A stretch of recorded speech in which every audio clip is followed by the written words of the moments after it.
Mahito has returned in JJK, and not only has he returned, but we also have theories on how the planet of the aliens was destroyed, and it may even tie into Sukuna and his world-cutting slap. But still, Mahito coming back and expecting someone, either Yuta or Yuji, there's just so many crazies that tie into Mahito's rebirth, and even Mahito staying in his true original form, and how Yuji will tie right back into all of this. So let's just get right into it. Be sure to leave a like on the video, it helps out so much. Thank you very much, it does help. And of course, subscribe for a ton of consistent and quality JJK Modulo content just like this. If you love JJK Modulo, you will not regret subscribing. I talk about all the new chapters every time they come out. So without further ado, let's just start. So this chapter takes place right after the previous chapter, and we see that Tsurugi wakes up in the hospital and Mahito is talking to him in the limbo between life and death. And Mahito, as you can see on the screen, says something very interesting. What's all this? I thought you were him. So this confirms two things. The first thing is that Tsurugi just isn't him. He's not that guy. You're just not that guy, pal Tsurugi. You are just not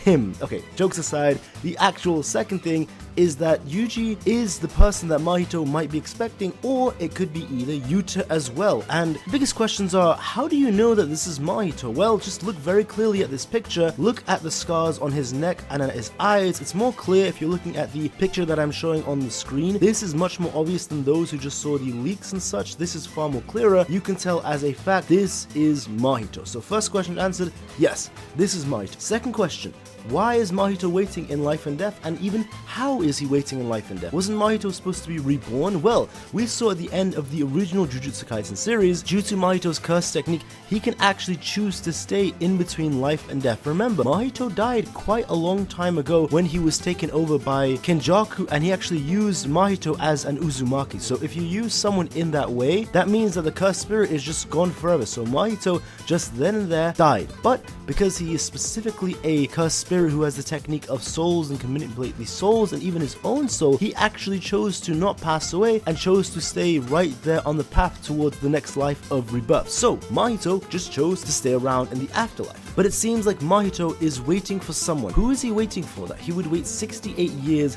to see this person after death. It probably is going to be Yuji Theory. There's no ifs and buts. He's probably waiting for Yuji to die so he can get all of the smoke from him. And this is pretty cool, because if this theory is true, it means for a fact, if that theory is true, if he's waiting for Yuji and he never met Yuji in the afterlife, that means Yuji is alive right now. He's still waiting for him, which is a dedicated hatred right there. That means it is 68 years. He actually wants to get revenge so badly on Yuji, he is still waiting for him to just die. That is one possibility. There's a chance that it could be Yuta, because it's Yuta's descendant and he says you're not him, and he thought it was him. And you know, Tsurugi does kind of look like Yuta, but I don't know, that just all seems weird to me. Now, what is the second possibility? The second possibility is that this is a reborn Mahito, not the same Mahito that we knew. So maybe Mahito did choose to pass on to the afterlife after his talk with Sukuna sometime after that, because waiting 68 years is crazy, and Mahito is someone who gets bored very quickly. In this case, Mahito, after his rebirth, could have simply just fought Yuji again, or maybe even fought Yuta's descendants. He may have even fought Yuta himself, and that's why he may have been waiting for Yuta. The problem is, if he was waiting for Yuta, Yuta has already died, so he would have already seen Mahito in the afterlife. So why would he say, you know, what's all this, I thought you were him? If he were waiting for Yuta, then it wouldn't make sense why he's still waiting for him, even though he would have already seen him. What this means is that this could be one of Yuta's children,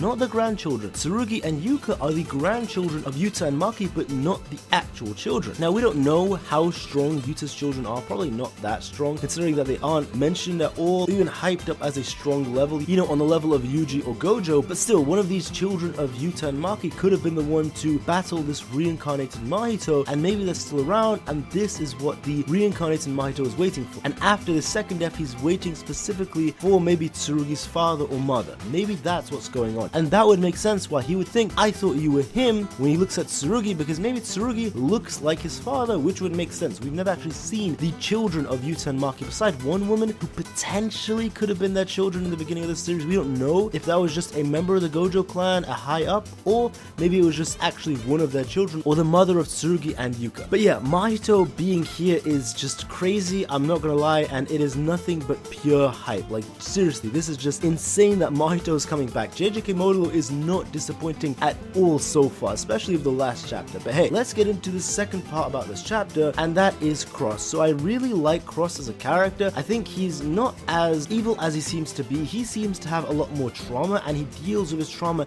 in a completely different way than Maru did. And of course, we get some very interesting lines, like there's so much depth and detail, and this is by far some insanely fantastic and incredible writing, like just by far and away. But I'm not going to talk about that here because I think that deserves its own separate video about the writing of JJK Modulo. But as for what happened to his planet, we keep getting hints and hints on this, that something man-made, it was a man-made calamity, destroyed his planet, and he keeps talking about theft and stealing from those who steal. And even he doesn't agree with the idea to some extent, but he does want to actually just take everything from the humans, you know? He thinks that the humans don't deserve everything they have, and they actually want to steal everything from them, you know, their planet, their home, all that stuff, because their own home was an absolute disaster. And it does make me think, what was this man-made disaster? It goes back into the original theories that I made a long time ago, that the merger did take place on the aliens' home planet, and maybe that's what happened, or even the theories that the world-cutting slash from Sukuna would have actually gone to the aliens' home world. I don't think that's true. I mean, think about it, the world-cutting slash is just a regular slash that specifically targets the world itself, but some people are thinking because it targets the world, it might actually expand and it cuts through space-time and it landed on the aliens' planet, but I don't really know how that would devastate a whole planet. And it seems like for these aliens, it's something deeper than just Sukuna, you know, throwing a world-destroying slash. It seems like from the birth, it was hard. The actual planet was far harsh. Interesting theory, but I don't really know how true that's going to be. Another interesting point of discussion is Yuka having cancer. I don't know where this is going, and this actually does tie back into Mahito, because remember, Mahito is someone who can actually cure Yuka's cancer, and maybe a binding vow will be made between Tsurugi and Mahito to cure Yuka of her cancer. That could be a very interesting plot point. It seems like the most obvious place that this is going to go, because I don't think we're just going to have Yuka die. It's possible, you never really know, but Yuji is supposed to die in the beginning of the series, and neither of them did die. And it just seems way too convenient that this uncurable sickness that Yuka has in the same chapter that this is introduced, it's the same chapter that Mahito is reintroduced as well, the only person who can cure this with ease. Because this technique can manipulate your very soul and the shape of your soul, he can just remove the cancer like literally with a touch. And the last thing I want to talk about is Usami. So again, we do think, at least it's not confirmed, but it does seem like this Usami is a descendant of the grade 1 sorcerer Usami from the original JJK. Some of you may be thinking, but wait, who the hell was Usami? I think I remember him being mentioned. Yeah, he was actually mentioned by Kusakabe as probably being the strongest grade 1 sorcerer, just period. And the reason he never appeared is because he was very close to the higher ups and the conservatives, and he didn't like Gojo at all. Of course, that doesn't mean his own worldviews reflect on his son or grandson, this current Usami that we see now. And that's a theory if it is the same Usami. In the same way how there's Satoru Gojo, and Gojo is a family name, just like Maki Zenin, and Zenin is the family name, Usami is the family name, so it just goes with reason that a strong grade 1 sorcerer with the Usami name is also a descendant of the original Usami that we saw from before. And we see that he uses cursed speech in this chapter, and we know for a fact he doesn't have cursed speech as an actual technique, because if you have cursed speech, you can't turn that technique off. And the biggest example and the most очевидный one, it is Inumaki, because he could have just turned the technique off. It was so bad that for the rest of his life he actually had to start speaking in salmon roll and cinnamon bun and all of these crazy things, tuna and mayo, right? But he clearly turned the technique on and off, and what that shows me is that maybe he may have a variation of mimicry, of copy. Does that mean that the Usami bloodline mixed with the Okotsu bloodline, that could be possible as well? I mean, it could be possible that, let's say, one of Yuta's children actually got married and had children with one of Usami's children. In that way, that could be a possibility, because this does seem reminiscent of copy. And I know a lot of people are thinking, but wait, doesn't copy need to be accessed through Rika and all that stuff? No, it's far more complex than that. Copy is actually Yuta's original curse technique. Rika was not his original curse technique. It is a manifested curse technique that was artificially made. It's such a very complex thing. I made a whole video breaking down Yuta Okotsu's true technique, but just for the meantime, remember, Yuta's real technique is copy, and because of a subconscious binding vow he made when he was a teenager, he tied that technique to Rika by mistake. But hey, that's all for the chapter for now. I'm going to spend this week making so many videos on all these topics like Mahito and the writing of Jujutsu Kaisen and Yuka's cancer and Sukuna and all these crazy things. So just be sure to subscribe. If you love JJK Modulo, trust me, you are not going to want to miss out on any of these videos. And hey, if you did enjoy the video, be sure to leave a like as well. That does help out. Thank you so much. Have a great day, guys, and take care.